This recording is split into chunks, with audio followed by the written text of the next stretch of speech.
En el nombre del Padre, del Hijo y del Espíritu Santo. Amén. Ven, Espíritu Santo, llena los corazones de tus fieles y enciende en ellos el fuego de tu amor.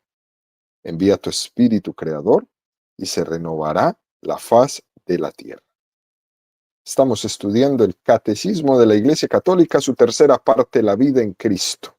Segunda sesión, los 10 mandamientos. Capítulo segundo, amarás a tu prójimo como a ti mismo. Artículo séptimo, el séptimo mandamiento, no robarás. Continuamos subiendo el monte Sinaí de la mano de Moisés a recibir allá arriba los 10 mandamientos. Son 2.285 metros que mide el monte Sinaí.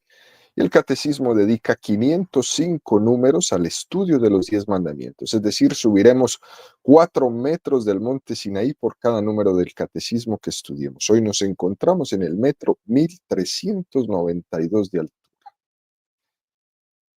Número 2401 del Catecismo de la Iglesia Católica dice: el séptimo mandamiento prohíbe tomar o retener el bien del prójimo injustamente y perjudicar de cualquier manera al prójimo en sus bienes. Prescribe la justicia y la caridad en la gestión de los bienes terrenos y de los frutos del trabajo de los hombres. Con miras al bien común, exige el respeto del destino universal de los bienes y del derecho de propiedad privada. La vida cristiana se esfuerza por ordenar a Dios y a la caridad fraterna los bienes de este mundo. Es un número precioso este que nos regala el catecismo en esta mañana para comenzar este séptimo mandamiento. Es un número que nos quiere familiarizar con los conceptos que son la raíz y el fundamento del séptimo mandamiento: la caridad y la justicia. Fijémonos cómo el séptimo mandamiento prohíbe tomar o retener el bien del prójimo injustamente. Y con ese tomar o retener el bien del prójimo injustamente, perjudica de cualquier manera al prójimo en sus bienes. Qué profundo es esto y qué actual. En el Antiguo Testamento, queridos amigos, hay pasajes donde dice: no terminarás el día sin haberle dado a tu trabajador su salario. Es una manera muy civilina de robar, es esa: estar perjudicando los bienes del prójimo.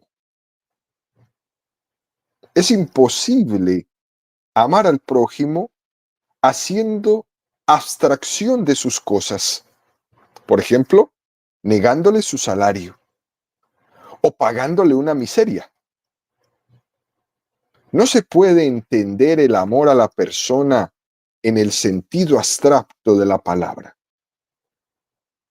Si realmente quiero a la persona, tengo que respetar sus cosas. ¿Qué se ha creado en nuestra sociedad? Una sociedad de irrespeto.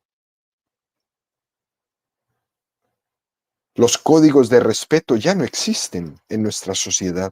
Son vulnerados, son pasados, son pisoteados. Suele ocurrir que eso que llamamos abusos de confianza, eso suele pasar mucho, por ejemplo, en la familia. Incluso se tienen expresiones como eso de que la confianza da asco. Hay personas que dicen: yo quiero mucho a mis padres, pero abuso de ellos. El amor tiene que ser traducido en una reflexión continua. ¿Lo que yo hago perjudica o beneficia a esta persona, a la que digo que quiero? ¿La perjudico o la beneficio? Esa reflexión nos tiene que acompañar todo el tiempo en nuestra vida. Porque sin haber tomado nada, Estamos pecando contra el séptimo mandamiento porque podemos estar perjudicando los bienes del prójimo. Y no he tomado nada.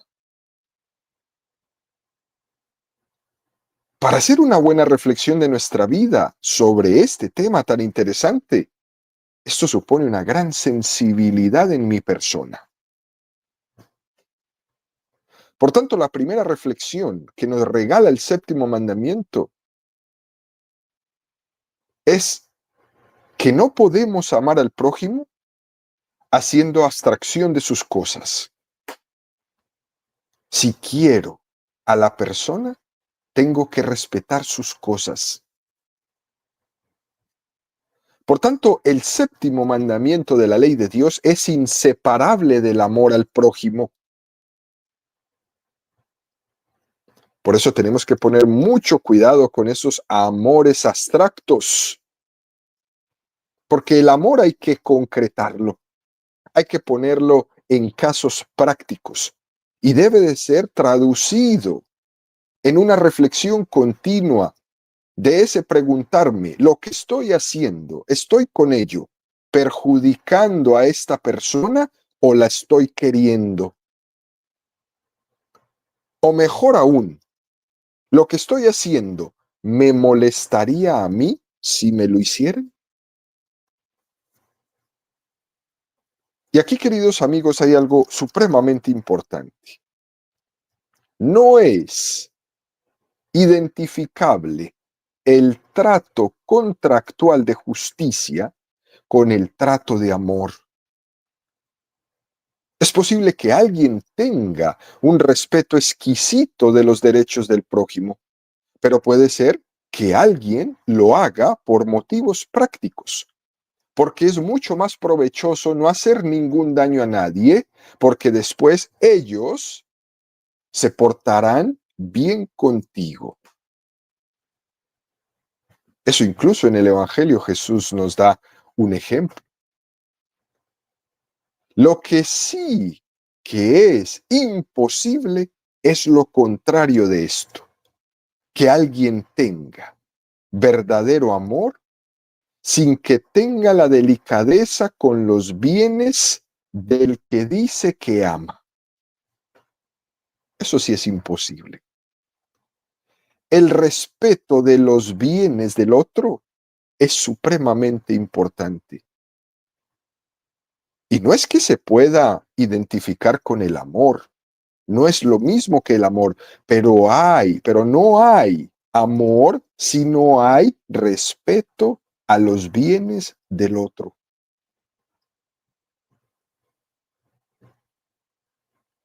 Luego dice el catecismo en este número 2401, prescribe la justicia y la caridad en la gestión de los bienes terrenos y de los frutos del trabajo de los hombres. También en el séptimo mandamiento se habla de la caridad. Fíjense, queridos amigos, cómo la Iglesia a la hora de explicar la justicia y la caridad lo hace de una manera integrada. Es inseparable desde el espíritu cristiano la justicia de la caridad. Generalmente se suele entender cuando no se explica desde el espíritu de Jesucristo como dos conceptos, ¿no? Uno es la justicia como algo básico y otro es la caridad como algo sobreañadido. Este concepto de separarlas no coincide con la visión en la que Jesucristo explica la justicia y la caridad. ¿Dónde lo podemos ver? En el pasaje del Evangelio de Zaqueo. Ahí vemos perfectamente la explicación que Jesús nos regala. Zaqueo era un hombre pecador, un recaudador de impuestos para los romanos. Lo odiaban todos. Cuando Jesús entra en casa de Zaqueo, Zaqueo se pone de pie, cautivado, enamorado de la persona de Jesucristo, de la predicación, de lo que se habría conversado ahí. Y de repente dice el Evangelio de San Lucas 19:8. Zaqueo dice, Señor, voy a dar la mitad de mis bienes a los pobres. Y a quien le haya exigido algo injustamente, le devolveré 4 veces más. Alguno de nosotros escuchando esto podría decir, bueno, a ver, Zaqueo, lo has dicho mal. Es al revés. Primero, devuelve lo que has exigido injustamente y luego, con lo que te sobre, practica la caridad. Da tus bienes a los pobres. Pero la cuestión es que sin caridad no hay justicia. La justicia y la caridad se viven desde Cristo, porque Jesús es el justo. Jesús es la caridad. Justicia sin caridad muchas veces se convierte en crueldad. Por eso Zaqueo nos da una lección impresionante. Zaqueo primero pone la caridad por delante. Daré la mitad de mis bienes a los pobres. Fue la caridad la que imperó en él. Y después la justicia. También habla el catecismo en este número 2401 de la gestión de los bienes terrenos y de los frutos del trabajo de los hombres. Qué belleza y qué sensibilidad tiene este catecismo, ¿no?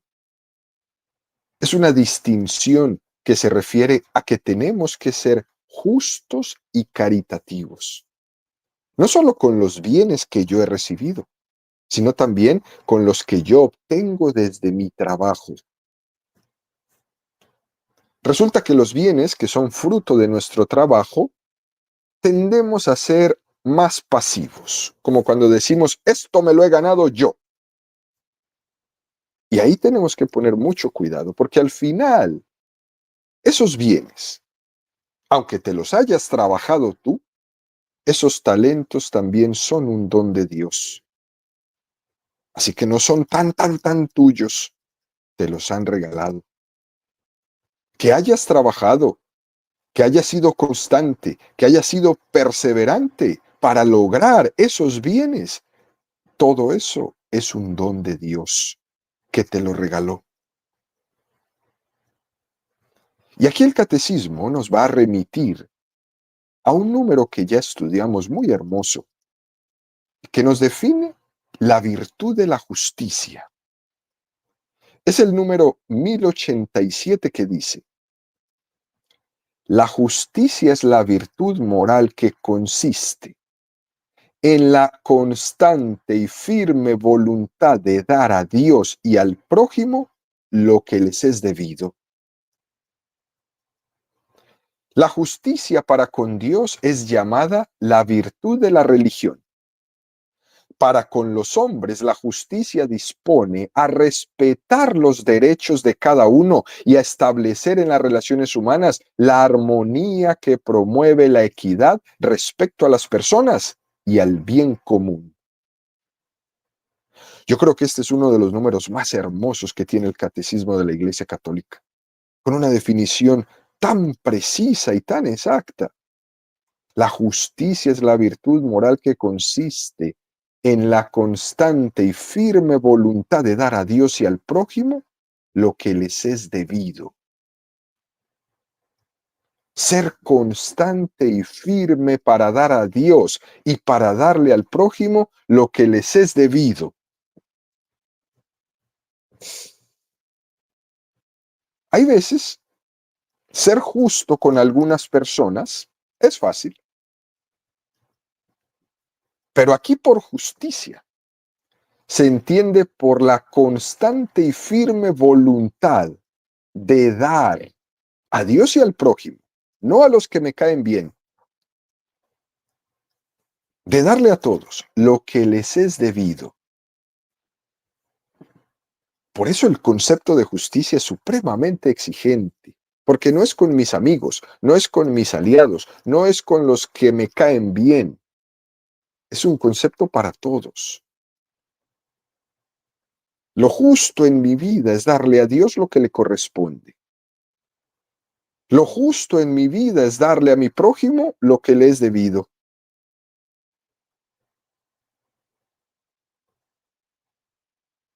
También habla el catecismo en esta definición de la justicia para con Dios y le pone un título a la justicia para con Dios, la virtud de la religión. Qué interesante, ¿no? Los derechos de Dios, lo que Dios tiene derecho a esperar de nosotros. ¿A poco Dios tiene derecho de esperar de mí algo? Claro, y lo está esperando. Esto es un concepto que para nuestra cultura actual es completamente antipático. ¿Cómo es posible que Dios esté esperando algo de mí? Yo no tengo que darle nada. Y aquí les tenemos una muy buena noticia. Dios tiene derecho. Y tiene derecho de ti en tres cosas. Dios tiene derecho a ser conocido. Dios tiene derecho a alabarlo. Y Dios tiene derecho a servirlo. Conocerlo, alabarlo, servirlo. Dios tiene derecho a esperar de nosotros estas tres cosas: conocerlo, alabarlo, servirlo. Y los hombres, nuestro prójimo, tienen derecho a esperar de nosotros respeto, armonía y equidad. Esto es toda una construcción de un estilo de vida cristiana muy hermoso. Y estas son las bases del séptimo mandamiento. Los hombres tienen derecho a esperar de nosotros respeto. Pensar en clave del prójimo. Que yo piense en los demás. Y el que tú pienses en los demás, ¿tú crees que eso puede perjudicar a alguien? Ahora que estamos en tiempo de preparación de Adviento para la Navidad, hay un buen momento ahora en este tiempo de Adviento para pensar en alguien, para pensar en mi prójimo, en que puede haber alguien por ahí en alguna parte del mundo que esté esperando de ti algo, un consuelo, una llamada, un acercamiento, un perdón, un regalo. Pensar en clave del prójimo es poner el primer fundamento, la primera base del séptimo mandamiento, que es el respeto. La segunda es la armonía. Los hombres tienen derecho a esperar de nosotros armonía. Cultivar relaciones de armonía en nuestra vida. No solo conformarme con hacer lo que es justo, sino ser justo de una manera cercana, de una manera cariñosa. Porque hay veces, queridos amigos, las formas en cómo somos justos, hay veces siembran injusticia. Por eso la justicia sin la caridad se puede convertir, sí, en justicia, claro que sí. Hay que hacer justicia, pero puede ser muy cruel. Necesitamos cultivar en nuestra vida como fundamento, como base de este séptimo mandamiento, unas relaciones de armonía. No basta con que a uno le den lo que es debido, sino que hay que cuidar la forma de darlo, la forma de decirlo. Por eso es un esfuerzo constante de cultivar unas relaciones armónicas. Tan importante es lo que damos como el cómo lo damos.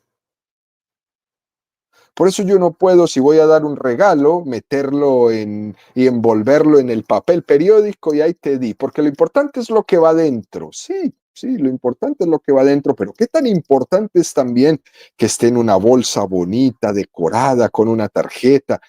Claro que es importante que ese regalo venga decorado. Te amo. Sí, pero me lo dijiste como enojado.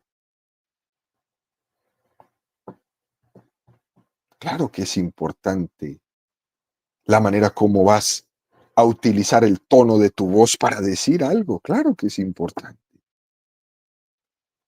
Porque esa persona tenía derecho a esperar de mí no solo lo que le he dado, sino a que fuera de una forma respetuosa. Hay veces creemos que con dar algo ya la hicimos, pero lo hicimos de una manera tan tosca que eso algo mejor ni lo hubieras dado. Y tercero, la equidad. Los demás, mi prójimo, tienen derecho a la equidad. Promocionar en nuestra vida la equidad. Y aquí vale la pena, queridos amigos, hacer un examen de conciencia sobre qué es la equidad. Uno tiene que examinarse si tiende a hacer diferencias de tratos con las personas, entre los que me son más simpáticos, los que no me caen bien. Eso se dice entre las filias y las fobias.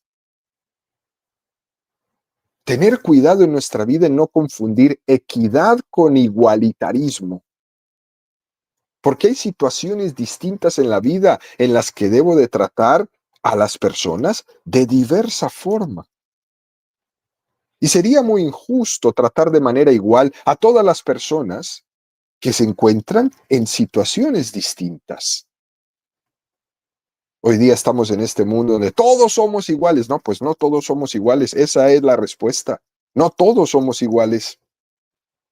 Tenemos la misma dignidad, sí, pero no todos somos iguales. Hay gente más sensible que otra, que necesita ser tratada diferente. No todos tus hijos tienen que ser tratados iguales. Cada uno es único.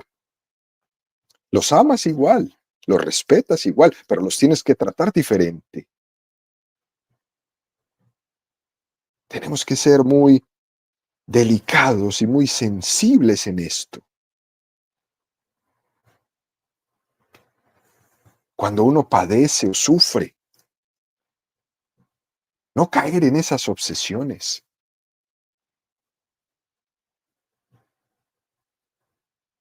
También ponernos nosotros en los pantalones del otro y quitarnos tantas cosas de la cabeza como que no me saludó hoy como me saludó ayer. ¿Qué será lo que le pasa? ¿No? Todo eso que nos hace tanto daño. Eso lo tenemos que ir quitando de nuestra vida para ir generando una relación de equidad. Darle a cada quien lo que le es debido. Por tanto, fijémonos cómo el catecismo nos regala estas tres bases fundamentales sobre las cuales cimentamos el séptimo mandamiento: el respeto, la armonía y la equidad. Luego continúa el catecismo y dice: con miras al bien común, exige el respeto del destino universal de los bienes y del derecho de propiedad privada. Y aquí quiero subrayar eso de con miras al bien común. El séptimo mandamiento es el mandamiento del bien común. Este concepto ha sido formulado en la tradición cristiana. Lastimosamente hoy hablamos muy poco de él. Hoy en día la filosofía y la reflexión ética ha dejado muy en desuso el término del bien común y nos hemos metido en el mundo del individualismo. Y para que este término pase a ser del ideario cristiano, Tiene que haber toda una educación en nuestra vida, en nuestras comunidades, en nuestros pueblos, toda una pedagogía, incluso bíblica, en esa que hemos visto cómo Yahvé fue educando a su pueblo para llegar a decir nuestro Dios en vez de mi Dios. A esa educación para que ese pueblo llegara a decir Padre nuestro y no Padre mío. Qué interesante pasar del mío al nuestro. Dios ha querido que nosotros nos salvemos ayudándonos unos a otros y no cada uno por la libre. Y esto va en contra de lo que el mundo moderno nos quiere proponer, que tú tengas una relación personal con Dios y ya, tú solo. Nada de eso de ir a la comunidad y de rezar juntos y de celebrar los sacramentos en público. No, no, no. Tú vive tu fe, tu religión adentrito de ti mismo. Tú. Y se nos olvida el común. Por eso, para poder asumir este valor tan olvidado del bien común, tenemos que esforzarnos por corregir mucho esa tendencia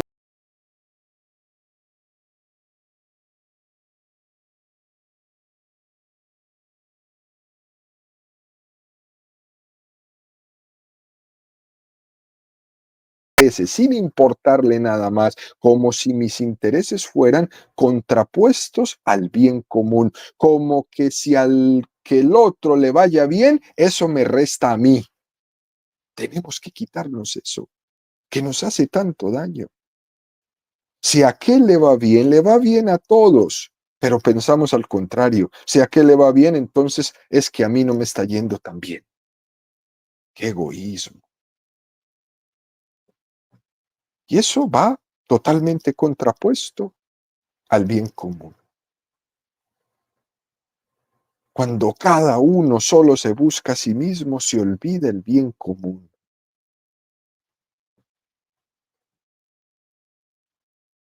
Esto nos lo enseñan las primeras comunidades cristianas, que todo lo ponían en común.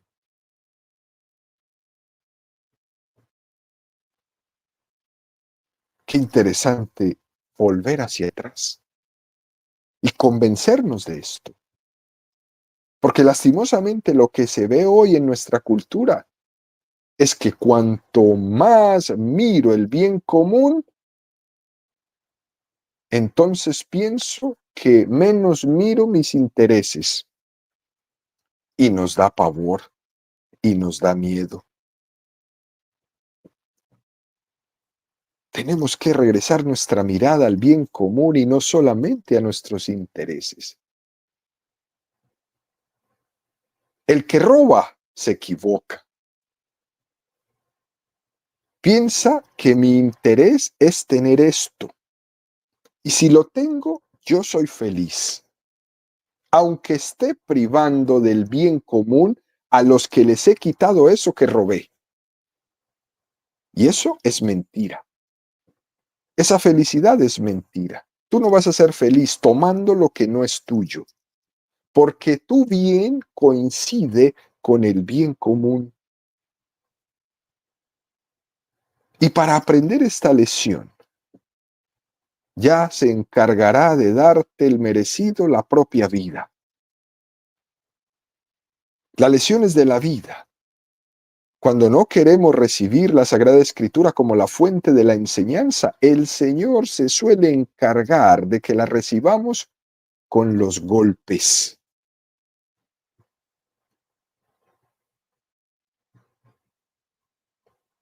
Robar está mal. El que roba se equivoca, porque priva a los demás, priva del bien común. Y aquí el catecismo nos remite a otro número muy hermoso que también ya hemos estudiado, el número 952, que dice, todo lo tenían en común. Hechos 4:32.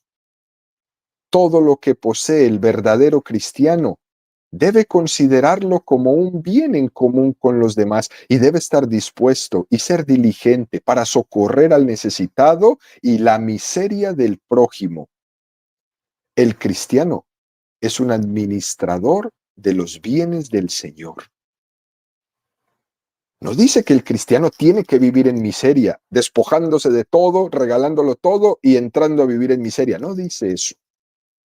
Dice, el cristiano es un administrador de los bienes del Señor y con todos los talentos que Dios le dio, es un buen administrador de los bienes del Señor. En la concepción cristiana tenemos una conciencia que tenemos que seguir cultivando de ser administradores y buenos administradores.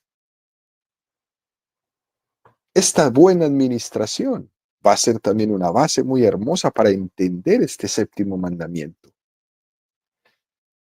Es cierto que la administración no es contraria al sentido de posesión. Dios me ha dado estos bienes, pero no es lo mismo que sentirme el dueño último de esos bienes. Son míos, pero también soy consciente de que son de Dios. Y por eso soy administrador de Dios. Por eso termina este número del catecismo diciendo: la vida cristiana se esfuerza por ordenar a Dios y a la caridad fraterna los bienes de este mundo. Y eso nos toca a nosotros, a cada uno. Hay una especie de ordenamiento. Es lo que dice San Pablo en la primera carta de los Corintios 3, 21, 23. Todo es vuestro.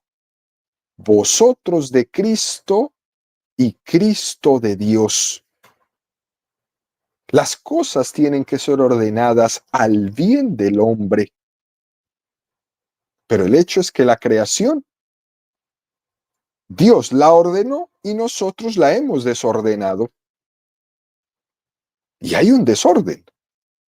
Pero ese desorden se produce es en cuanto nosotros estamos sirviendo a las cosas y no administrándolas como Dios nos ha ordenado.